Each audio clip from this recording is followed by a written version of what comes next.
Pemirsa, 2 dari 3 perwira polisi yang menjadi terdakwa tragedi Kanjuruhan mendapatkan ganjaran vonis bebas dari Majelis Hakim PN Surabaya. Obral vonis juga diberikan kepada 3 terdakwa lainnya. Masalah nyawa loh Mbak, soalnya masalah nyawa juga nggak 1-2 nyawa gitu loh.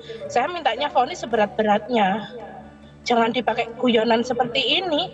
Saya dengan hasil keputusan yang vonis dari pengadilan model A ini kok kayak guyon gitu loh.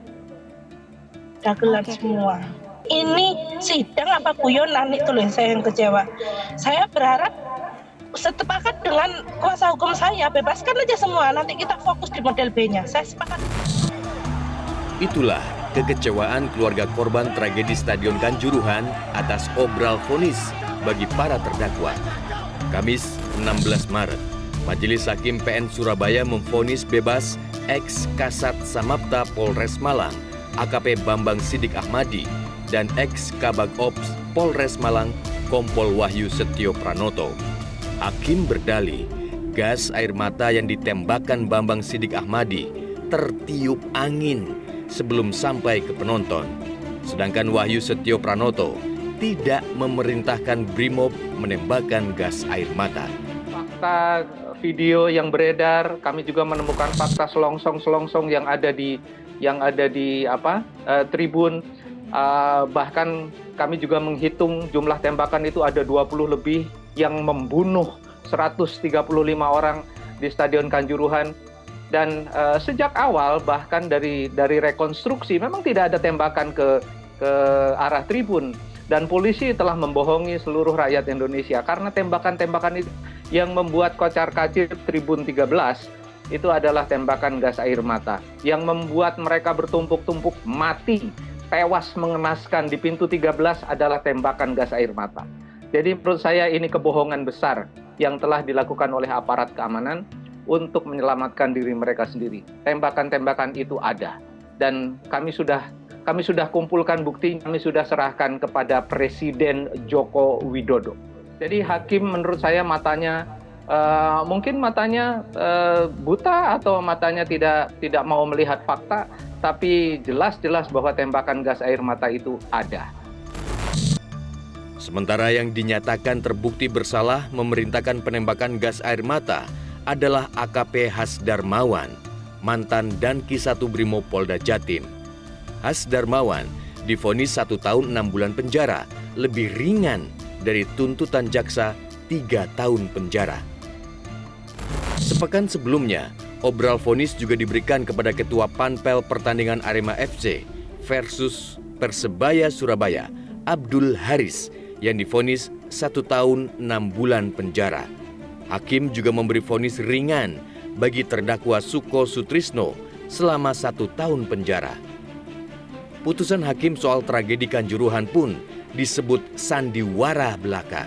Unsur kesengajaan dalam tindakan aparatur kepolisian selama melakukan pengamanan di Stadion Kanjuruhan itu terpenuhi semua gitu.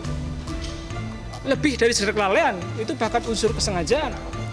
Tapi sayang sekali kayaknya hakim membuat pertimbangan yang di luar nalar kita secara hukum maupun secara keadilan, secara kemanusiaan. Apa yang diputus oleh hakim itu menggambarkan bahwa hakim hanya sebagai alat pencuci piring bagi polisi. Ini adalah tragedi bagi sistem peradilan kita. Ini juga tragedi bagi siapapun orang yang ingin menuntut keadilan dalam setiap peristiwa-peristiwa yang menimpa masyarakat yang menimbulkan ketidakadilan kepada mereka. Jadi saya kira ini sandiwara begitu, ini sidang sandiwara. Padahal 14 Oktober 2022 lalu, tim gabungan independen pencari fakta tragedi Kanjuruhan sudah mewanti-wanti harus ada yang bertanggung jawab secara moral dan hukum. Dalam catatan kami disampaikan bahwa pengurus PSSI harus bertanggung jawab dan sub-sub organisasinya. Bertanggung jawab itu pertama berdasar pada aturan-aturan resmi. Yang kedua, berdasar moral. Karena tanggung jawab itu kalau berdasar aturan itu namanya tanggung jawab hukum. Tapi hukum itu sebagai norma seringkali tidak jelas, seringkali bisa dimanipulasi, maka naik ke asas. Tanggung jawab asas hukum itu apa? Solus populi suprema lex. Keselamatan rakyat itu adalah hukum yang lebih tinggi dari hukum yang ada. Dan ini sudah terjadi. Keselamatan rakyat, publik terinjak-injak. Tragedi Kanjuruhan 1 Oktober 2022 lalu menjadi hari kelam bagi sepak bola Indonesia. Pertandingan antara Arema FC versus Persebaya berakhir dengan tragedi mengerikan yang menewaskan ratusan nyawa supporter bola. Kami merekonstruksi dari 32 CCTV yang dimiliki oleh aparat.